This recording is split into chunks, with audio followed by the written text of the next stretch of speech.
What's going on, YouTube? Welcome back to the channel. Today we're going to be installing a new window switch bezel for the driver's side of a Dodge Ram. I got this piece for about $10 off Amazon. Link will be in the description. All you're going to need for this install is a Phillips head screwdriver. First thing we want to do is remove these connectors by squeezing the tab in the middle, and they should come right out. Alright, as you can see. So yeah, just going to squeeze that middle clip and it'll release them. Alright, so now I'm going to take my Phillips head and remove this one and these two right here.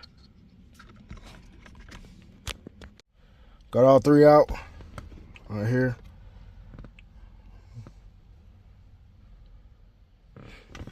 Now I got my new one.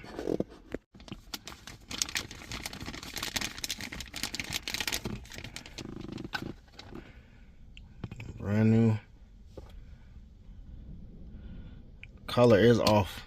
But yeah, it is what it is. But yeah, now I'm just going to repeat those same steps and put this back in. Alright, so it's a new one. Now we're just going to plug our connectors back up and we should be good to go. Hope this video helps somebody out. Remember, like and subscribe. Hit the notification bell. Until next time.